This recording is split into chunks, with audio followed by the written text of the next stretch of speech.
Halo guys, welcome back to our channel. Pertama-tama saya ingin mengucapkan Happy New Year. Semoga pada tahun yang baru ini kita diberikan kesehatan, kesuksesan, dan juga apa yang kita impikan dapat tercapai. Nah, seperti biasa, setiap akhir tahun kita selalu melakukan nih semacam ritual, yaitu mengangkat ikan dari kolam.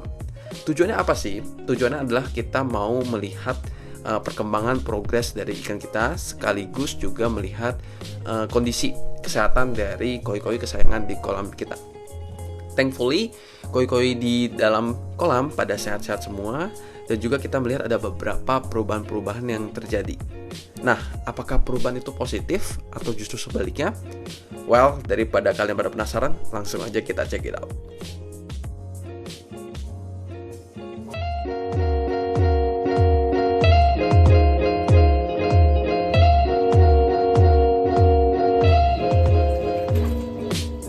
Oke, untuk update progres kita yang kali ini, kita kedatangan tamu yang berbeda nih. Karena koi yang satu ini tuh belum ada pada saat tahun 2021 dan baru mulai kita pelihara sekitar 6 bulan yang lalu.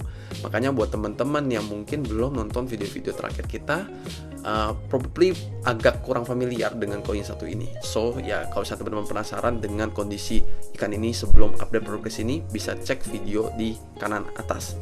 Nah, mungkin pertama-tama kita akan bahas dulu dari segi body dari koi ini.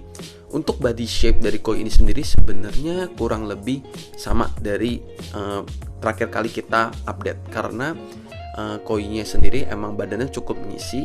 Cuma kita belum tahu ya, karena ini usianya dia juga masih muda, jadi kita belum tahu apakah ikan ini nanti bakal ngebal badannya atau enggak.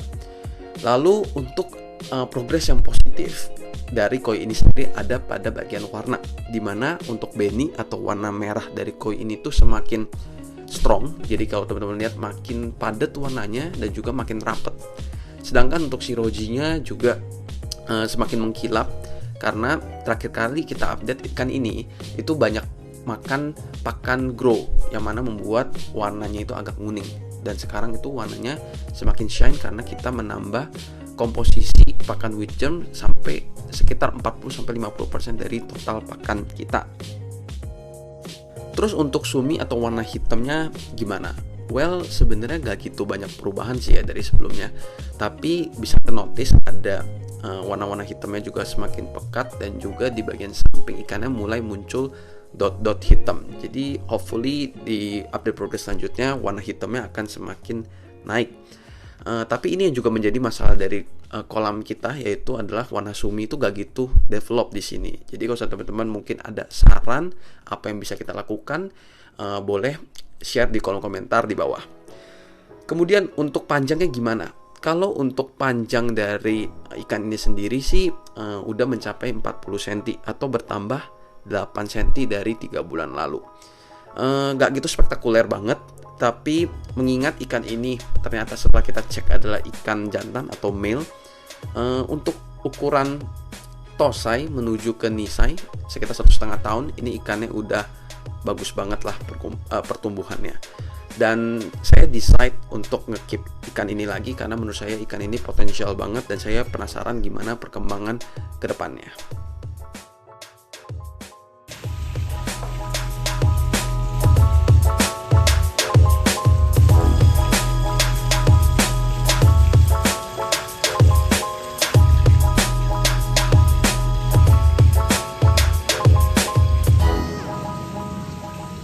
Nah, setelah kita ngebahas anke terbaru di kolam kita, sekarang kita akan ngebahas salah satu ikan yang merupakan personal favorite saya, yaitu susui.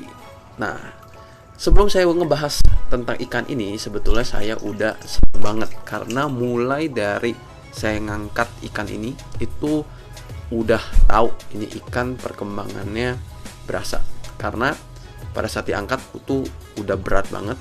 Jadi saya udah tahu nih bahwa ikan ini dari segi body pasti udah berubah dari yang terakhir kali update progress. Nah, makanya kalau kita bahas nih dari segi badinya dulu ya. Body dari ikan ini tuh makin matang kalau menurut saya, karena dia semakin kekar. Dan juga kalau teman-teman lihat, ini kepala ikannya itu gede, karena memang saya sendiri kalau milih ikan saya cari yang kepalanya gede, dengan tujuan biasanya ikan-ikan dengan kepala gede ini tuh punya potensi untuk jadi besar. Lalu dari kepala kita ke badan. Nah, untuk badannya ini sendiri, teman-teman bisa lihat nih, untuk bagian badannya dia agak melebar. Dan ini itu adalah build yang bagus, karena ya kita kalau pelihara koi pengennya koi kita bukan cuma manjang doang, tapi juga bisa kelihatan gede gitu ya. Dan kalau misalkan badannya itu nggak lebar, ya tentu aja ikan kita nggak akan semenarik itu. Nah, dari situ ke pangkal ekor. Ke pangkal ekor nih dia nggak tiba-tiba ngempes, tapi dia perlahan semakin menipis. Nah, ini juga perlu teman-teman pertimbangkan ketika beli koi. Jangan sampai beli yang perutnya gede terus tiba-tiba dia ke pangkal ekornya menipis. Nah, itu biasanya ikan-ikan begitu potensi dia untuk jadi besar itu kurang. Habis itu kita coba bahas nih dari segi warna dari ikan ini. Nah, kalau untuk beninya sendiri ini lagi-lagi semakin positif. Jadi kalau teman-teman lihat di progres kita yang terakhir, sebenarnya beninya itu cakep. Tapi di sini beni dari ikan ini tuh semakin bukan semakin padat ya, tapi lebih ke semakin shining. Dan ini sebetulnya dicari karena kalau misalkan ikan kita warnanya padat tapi tone-nya gelap, itu kalah menarik dengan kalau misalkan ikan kita itu dia udah warnanya padat tapi juga menyala gitu. Karena dengan warna yang seperti itu, orang-orang seperti kita yang merupakan penikmat koi itu akan secara otomatis akan tertuju aja kepada ikan ini. Sedangkan untuk pattern, kalau ngebahas tentang pattern, patternnya cantik secara overall. Ikan ini tuh adalah Hana susui karena pada bagian pipinya itu ada warna merah, di ekor dan di siripnya juga ada warna merah.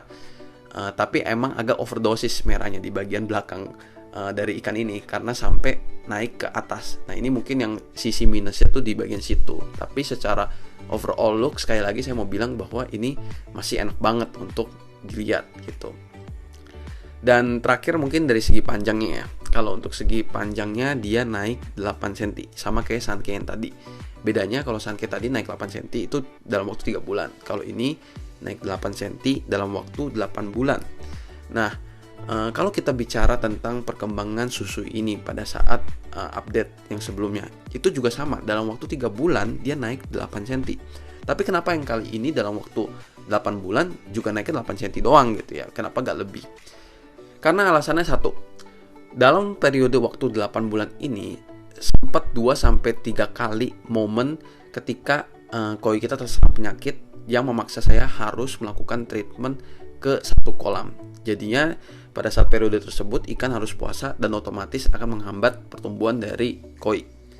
Kedua juga karena koi ini tuh semakin besar tentu saja semakin lambat pertumbuhannya. Logikanya gini aja. Ketika ikan tuh makin besar, maka volume badan yang perlu dia isi juga semakin banyak.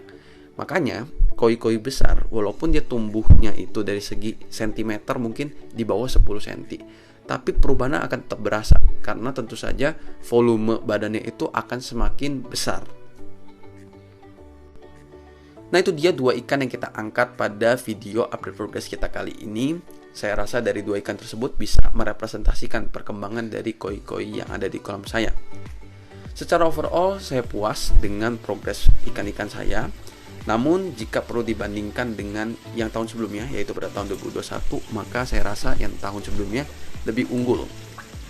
Tapi baik lagi, kita perlu menggarisbawahi bahwa memang pada update progres kali ini, saya memang lebih fokus untuk memperbaiki skin quality dari ikan. Yang mana juga tadi yang saya sebutkan bahwa saya melakukan perubahan komposisi pakan yang sebelumnya didominasi dengan pakan grow menjadi didominasi oleh pakan witcher. Nah, kalau menurut teman-teman gimana? Apakah progres koi kita kali ini positif atau justru sebaliknya? Feel free untuk share pendapat kalian di kolom komentar di bawah.